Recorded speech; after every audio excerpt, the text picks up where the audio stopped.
I welcome you all the students. Today we are going to discuss the topic, okay, two-dimensional scaling. Okay, in previous session we have already learned the under basic transformation. We have learned the two-dimensional translation with its example and the program. We have learned the two-dimensional rotation. Okay, and now today we are going to concentrate on the point and we are going to learn, okay, what is meant by the two-dimensional scaling. Okay, the topic of discussion today is two-dimensional scaling with its matrix representation and so on.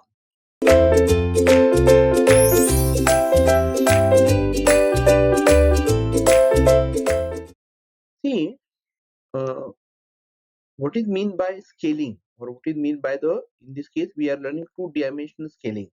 Okay, we can say the scaling means change the size of the object.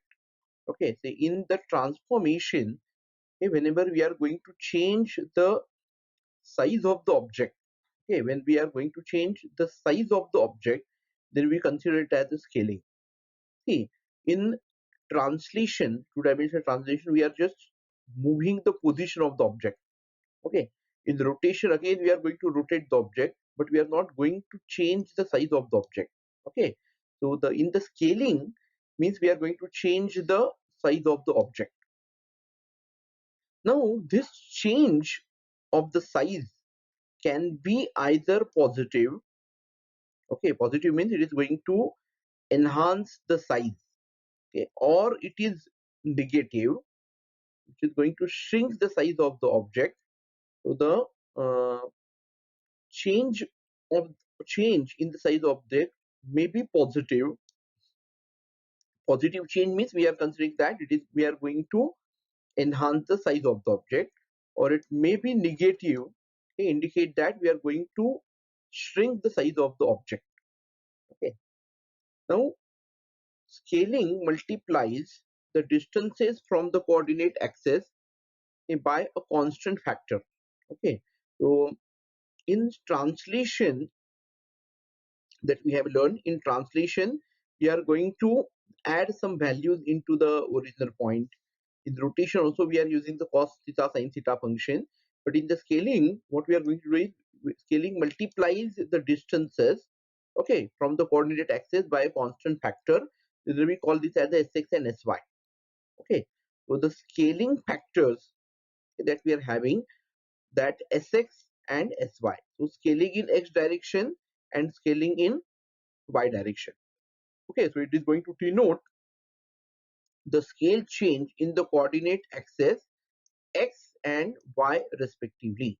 So as in the translation we are using tx and ty, here we are considering the translation factors tx and ty. Here we are considering the scaling factors. So in the two-dimensional scaling, the scaling factors are known as sx and sy. S stands for x scaling and x stands for in x direction. So it is sx and sy denote the scale change in the coordinate axis x and y respectively. Now, what is our scaling matrix? Okay, so which scaling matrix that we are going to use for the two-dimensional scaling is, see, the transformation matrix for the scaling. Okay, the transformation matrix that we are going to use for the scaling is this, it affects to the diagonal value. Okay, so you can find that this is the diagonal value. So the first diagonal value is sx, the second diagonal value is sy. We are going to use the sx and sy diagonal values because this is going to affect the change into the x direction. So my first diagonal value is sx, okay, and my second diagonal value that we are having is sy, and this is my transformation matrix which I am using for two-dimensional scaling. Okay, sx and sy. So let us continue our discussion. So I'm just moving to the next slide. Just it is mentioned where sx and sy are the scaling factors in x and y direction respectively that we have seen. See, there are, we can say, the two types of two-dimensional scaling. Okay, two-dimensional scaling is of the two types. One is known as uniform scaling and another is known as non-uniform scaling. So I can say there are the two types of two-dimensional scaling. One is uniform scaling and another is non-uniform scaling. Okay. Now, when the value of scaling factor Sx and Sy are same, okay, so when Sx is equal to Sy, both scaling factors have the same value, okay, then we are calling it as a uniform scaling. Then the scaling is known as uniform scaling whenever the Sx and Sy are having the same value or identical value. Okay. Otherwise, okay, otherwise means when the value of Sx and Sy is not same, okay, they are different. Okay, otherwise Sx is not equal to Sy means Sx and Sy are having the different values, they are not having the same values. Okay, then this type of scaling is known as non-uniform scaling. Okay, then it is known as non-uniform scaling. Okay, means in x direction, suppose I want to double the size of object, okay, but in Sy I don't want to do it, means only I want to scale in x direction but I don't want to do in the y direction. Okay, then it will be, then Sx will be 2, okay, and Sy will be 1 as it is, so it is non-uniform scaling. Okay, and when it is uniform scaling, for example, suppose I want to double the size of the object. Okay, I want to double the size of object, mean in this case my value of Sx, okay, I want to double the size of object, mean my Sx is equal to 2, getting me, and my Sy factor, okay, is also equal to 2, means in both the direction Sx and Sy I want to double the size of object, both values are same, so it will be my, it is considered as my uniform scaling, getting me. But suppose I want that I want to double the size of object only in x direction, but in y direction I just want to have as it is. Okay, then Sx is equal to 2 and Sy is equal to 1, then I call it as my non-uniform scaling. Okay, now in this particular case we are going to see one more point is when the value of Sx and Sy, okay, S is equal to Sy is greater than 1, okay, then what we are going to do, then we are going to enlarge the object, enlargement of the object will occur. Okay, means suppose I want to double the size of object, what I have done, I have changed the factor to 2 and 2. Okay, see, multiplying it with the value 1, it means there is no change.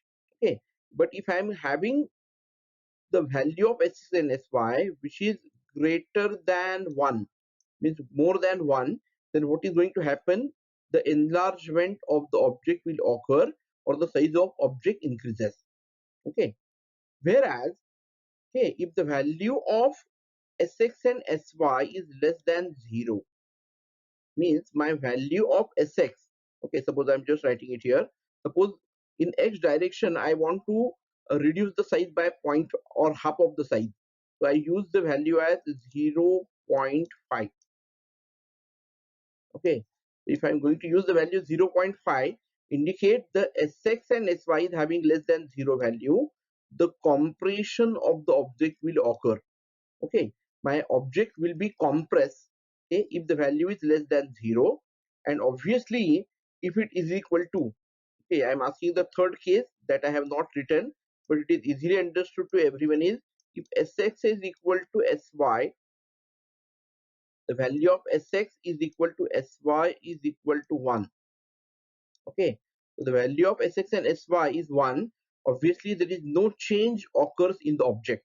Okay, because both the values are 1, I am multiplying the factor with 1, anything is multiplied with 1 I will get the same answer, so there is no change. Okay, Sx is Sy is equal to 1, there is no change in the size of the object, whereas the Sx and Sy is greater than 1, the enlargement of the object will occur, and if the Sx is equal to Sy is less than 0, then the reduction or compression of the object will occur. Okay, so this indicates that we are having two types of scaling, one is uniform scaling and another we can call it as a non-uniform scaling. Okay, so let us move to the next slide and continue with our discussion. See, we are just going to consider the example of uniform and non-uniform scaling. Okay, so let us consider the example of uniform and non-uniform scaling. See, in uniform scaling, if we have to double the size of the triangle or size of the object, okay, I have considered here triangle because we are going to see this diagram of the triangle, how we are going to double the size of the object. If I want to double the size of the object, obviously my multiplication factor will be 2. Okay, so Sx is equal to Sy is equal to 2. So I'm taking the value of both is equal to 2. So I'm going to double the size of the object. Okay, so in that particular case, okay, when I'm going to double the size of the triangle in two-dimensional scaling and two-dimensional uniform scaling, what will be my scaling matrix? What scaling matrix I'm going to use? See, in the scaling matrix, my Sx is also 2, Sy is equal to 2, both are same, so it is uniform, and the value 2 here, getting me? The value 2 here indicate that I want to double the size of the triangle or size of the object. Okay, now let us consider what is non-uniform scaling. Okay, now in non-uniform scaling, okay, we want to, suppose now I have double means 2, suppose I want to triple the triangle in x direction. Okay, I want to triple the size of the triangle in x direction, and I want to double the triangle in y direction. Okay, so what will be my transformation matrix? So in this particular case, what is going to happen? What is my Sx factor? My Sx factor is equal to 3 because I am going to triple the size of object in s direction, and my y factor, Sy factor is equal to 2 because I want to double the size of the object, getting me, into the y direction. Okay, so Sx is equal to 3, Sy is equal to, now both are not same, Sx is and Sy, they are not identical, so it is a non-uniform scaling. Okay, so what will be my transformation matrix in this particular case? Yes, what is my matrix, transformation matrix or my scaling matrix in this case is my Sx is equal to 3 and my Sy is equal to 2. Because in the scaling factor, what we are going to do, we are going to use this diagonal values. Okay, diagonal values affect the scaling. Okay, so my Sx is equal to 3 and my Sy is equal to 2.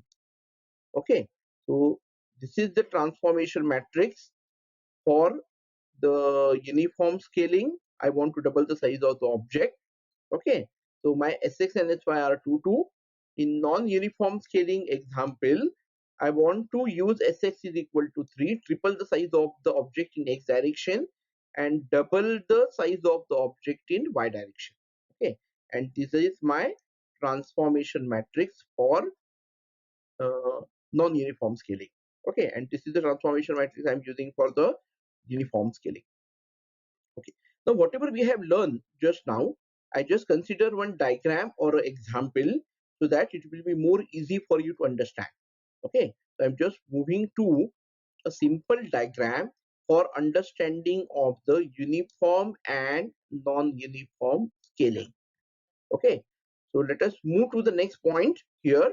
See, in the this particular diagram or this particular example indicate that, see, we are having, this is my original object having the value A, having the value B, and having the value C.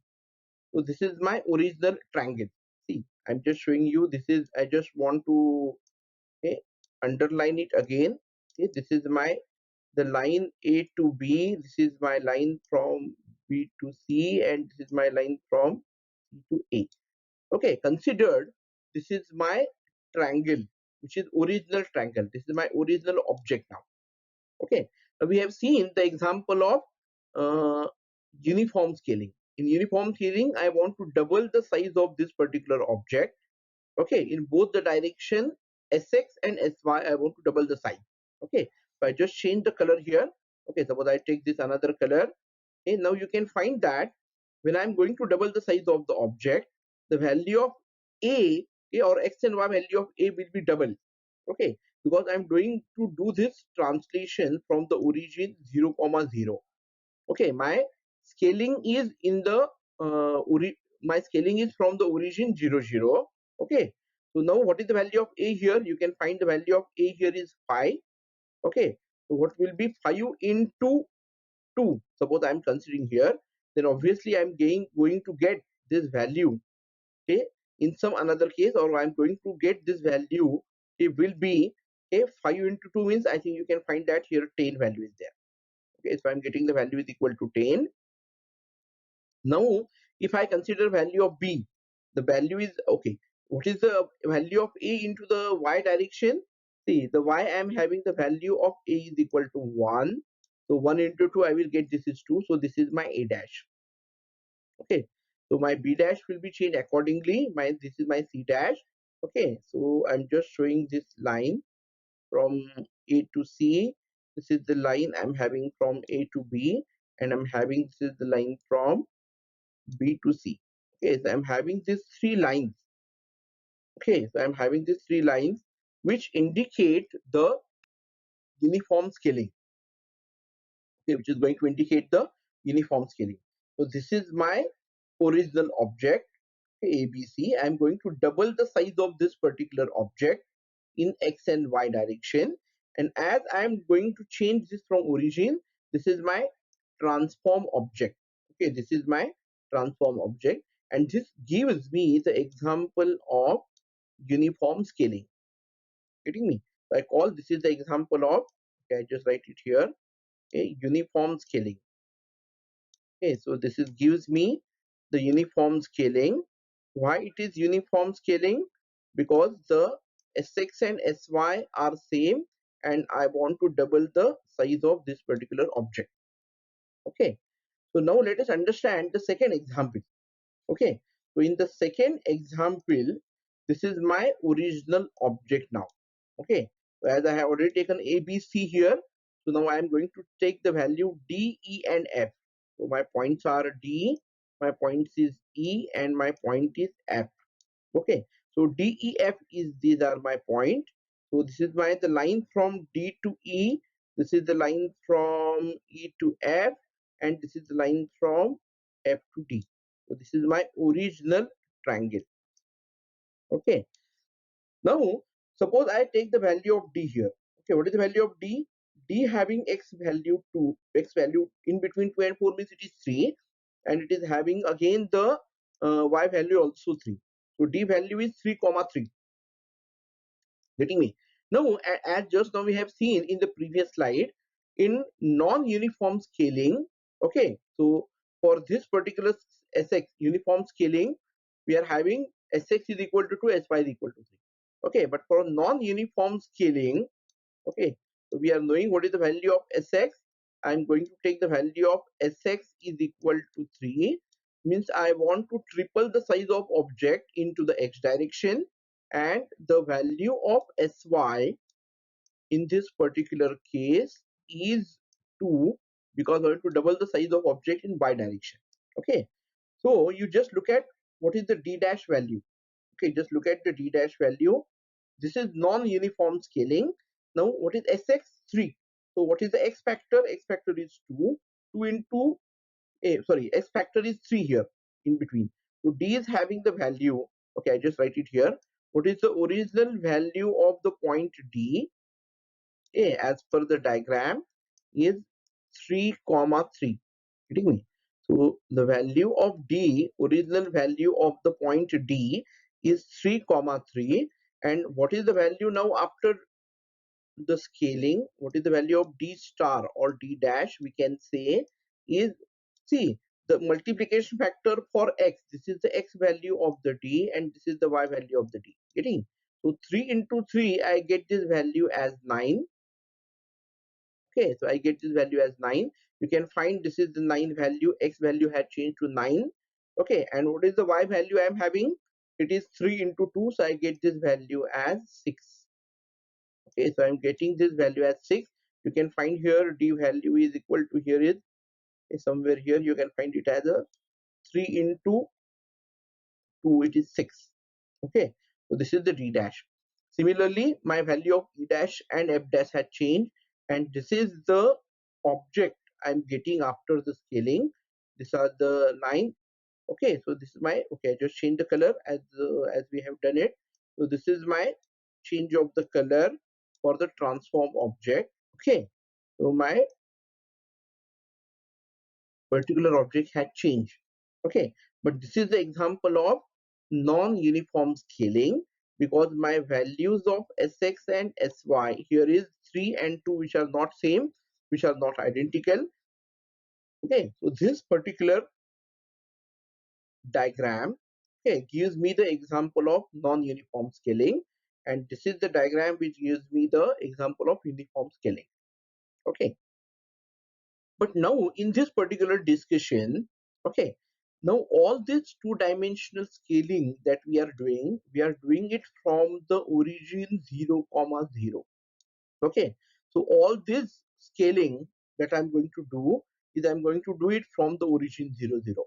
Okay, but it may happen or it may require that I want to perform the scaling from the fixed point. Okay, from any point. Okay, not from the origin. Getting me? So I'm just giving you the example here. In the next slide, we are going to learn this particular point. Okay, I just want everyone to concentrate here. See, suppose, okay, see, suppose what I'm saying, this is my original object ABC. Okay, this is my original object. But now I don't want to double the size of this particular object from the origin. Okay, but I want to double the size of this object from the center point, center of the object. Okay, assume this is my center point, and if I want to double the size of the object, okay, what is going to happen? Yes, everyone will understand what is how the object will look like. The object will look like something like this. Okay, see, I will get the object, okay, after scaling something like this, if I'm going to double the size of object from the center, now not from the origin. Okay, so we continue in the next slide to have a discussion of the two-dimensional scaling from the fixed point. Whatever we have shown in these two diagrams, uniform and non-uniform scaling, this is my uniform scaling scaled object, this is my non-uniform scale object. Okay, but this is from the origin 0 comma 0. Okay, so let us move to the next point to understand the two-dimensional from. So I'm just continuing the discussion. So now this is known as, okay, whenever I'm going to do my scaling not from the origin, from any other point, any arbitrary point, then it is known as general fixed point scaling. Okay, so I call it as a fixed point scaling because I don't want to do the scaling from the origin, but I want to do it from any other point. Okay, so that is what I have written. To produce scaling with respect to a selected fixed point. Okay, now I'm considering here what is my fixed point. My fixed point is xf and yf. Okay, my fixed point is x and y. Okay, f indicated is a fixed point, so small f indicate fixed point, so I'm using the parameter xf and yf to denote it is my fixed point scaling using our normal scaling function. Okay, so if I want to do a fixed point scaling, then I'm considering which are my different steps, which are the steps for fixed point, general fixed point scaling. Okay, what is my step number one? Step number one is translate the object so that the fixed point coincides with the coordinate origin. Means what I have to do is I have to do first the translation. I want to translate the complete object so that my fixed point, for example, suppose fixed point is my center of the object. Okay, suppose center of the object is my fixed point, then that center of the object must overlap on the origin. Okay, it must overlap on the origin. So this is my first step or first translation. Then once the fixed point has overlapped or coincide on the origin, I will go for the normal scaling. So scale the object with respect to the coordinate origin value 0 0. So then you apply for the normal scaling with the help of the matrix. What is my third step? My third step is use the, now once that scaling is over, what I need to do, I have to use the inverse translation of the step number one. So and return the object to its original position. Okay, and what you have to do, return that particular object to the original position. Okay, so this are the steps that I'm using to produce the scaling with respect to selected fixed point. Here I'm assuming my xf and yf is considered as my fixed point. Okay, I want to do the scaling from this particular fixed point, and these are the steps that I'm having. Three steps. First, translate the object, okay, so that the fixed point will coincide on the origin. Then perform the normal scaling in step number 2, scale the object, okay, and then again go for the inverse translation so that the object will go back to its original position. Okay, so these are the three steps. If I'm going to combine these three steps, I will achieve the general fixed point scaling. Okay, so let us understand the matrix multiplication for this, how it will be look like.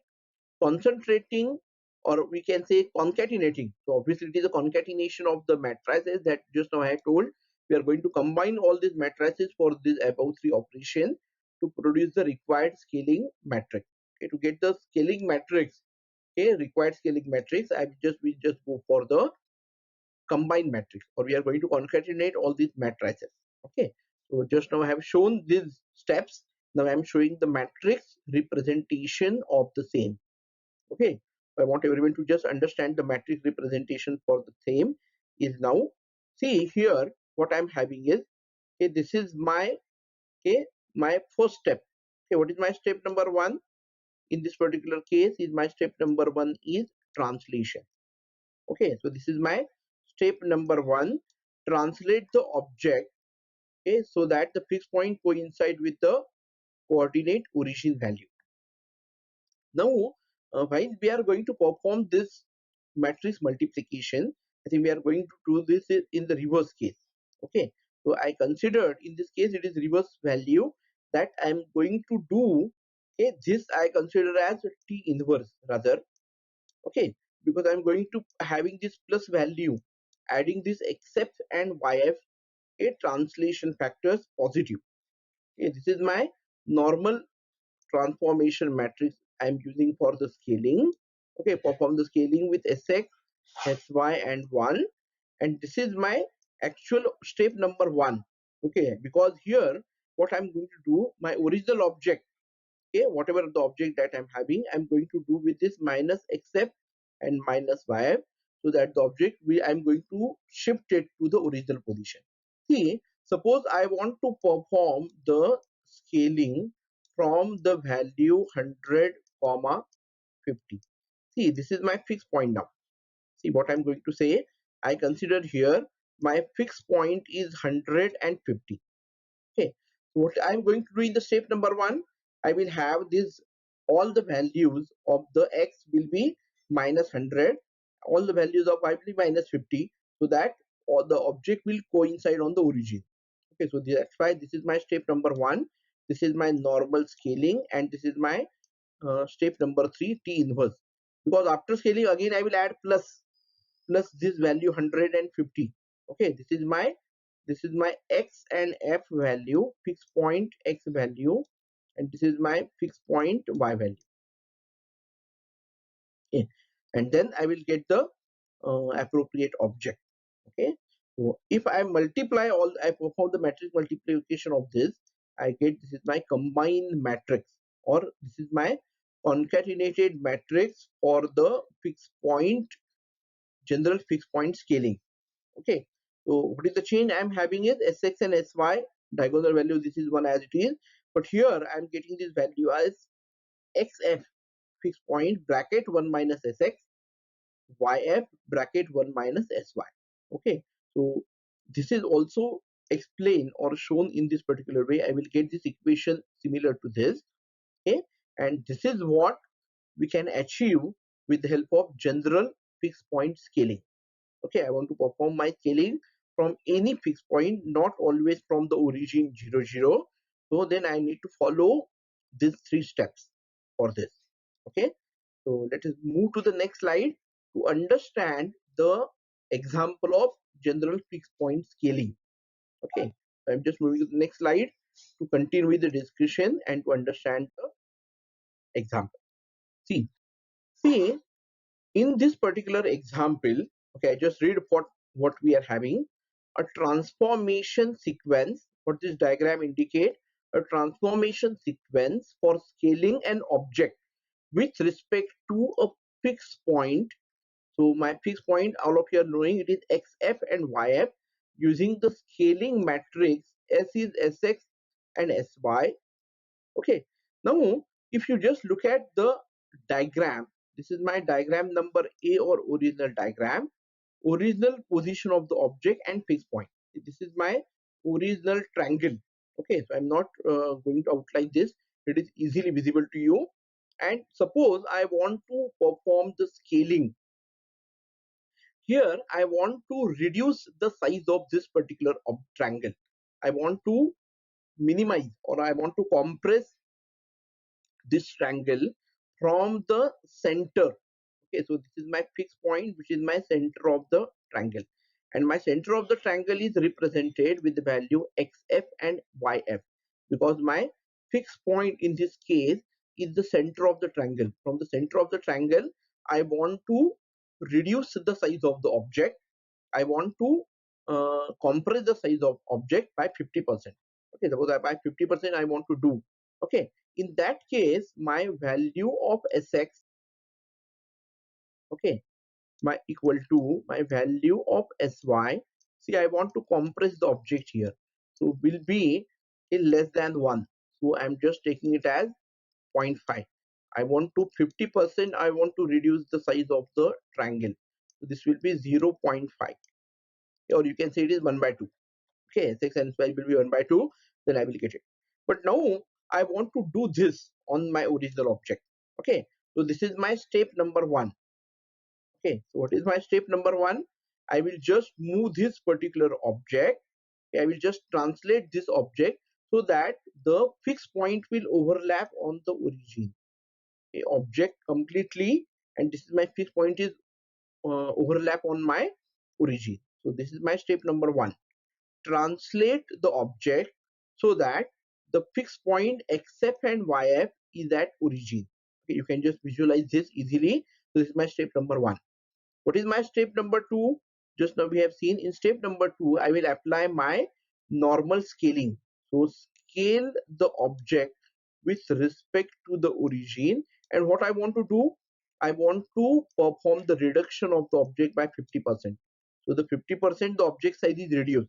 This is the original object, and this is after I'm going for the reduction of this object by 50%. Okay, so you can find that the object is completely changed, okay, from this particular point of view. Okay, now after doing this, but now my object has not reached to my original position. Okay, I have done appropriately the scaling of 50% reduction, but it has not reached the original position. So this is my step number. Okay, so in my step number 3, I go for inverse translation. So translate the object so that the fixed point is returned back to the original position. So again I'm going to, so here what I have done, so you just look at this, this is my original object. I'm going to do this, means here I have just the translation, step number 1. Here I have done the normal scaling. Okay, and now in step number 3 we go for inverse translation, and the object will go back to its original position. Okay, so this is my, see, I have just changed the color over here. See, this is my original object. Okay, and now what was my objective? Okay, what I want to do, I want to reduce the size of this object by 50% reduction from the center of the triangle, from the center position. And this is what, after doing this step, this is what my transform object, and this is my correct object, that the object has size is reduced by 50% from the center of the triangle. Getting me? So this is what is my expected example or the diagram, which clearly shows how I can perform the general fixed point scaling. Okay, now as a example, okay, as I'm considering just as an example, so that the concept will be very much clear to you. Okay, or you will understand it easily. Okay, so I just want to say, suppose this is my original object. Okay, I'm just now highlighting this the original object. See, this is my original triangle now. Okay, I want everyone to concentrate on this to understand fixed point scaling, maybe not from the center, maybe from any other point. Okay, assume this is my A value. Okay, assume this is my B value, getting me, and assume this is my C point. This is my C point. Now suppose I want to double the size of the object. See, my objective is to double the size of object by keeping this C as a fixed point. So my fixed point is C now. Okay, this point is fixed. I want to double the size of the object, not from the center. So what is going to happen? Okay, so what will be my expected output? I'm just changing the color. My original object is, suppose this is green. Now this is fixed now. This C is fixed. So my object size will be increases. Okay, my object size will be increases. Now I'm going to double the size of the object. The size of object is doubled. Okay. Okay, now my this will be my A dash now. Okay, this will be my value of my B dash. This is A dash, this is B dash. My C will not change. C dash will remains as it is because this is my fixed point. Getting me? So this is fixed and I'm going to double the size of the object. Then my object will look something like this. Okay, because this point is fixed now and I'm going to enlarge the size of the object. Okay, so all this we can achieve with the help of the uh, fixed point scaling. Okay, I hope all of you easily understood or clearly understood the how we can achieve the two-dimensional scaling. We have learned under the two-dimensional scaling we are having the uniform scaling and non-uniform scaling. These are the two types and we have seen the example of these two, and then we have seen the general fixed point scaling. Okay, so we end our session here. Okay, thank you all the students.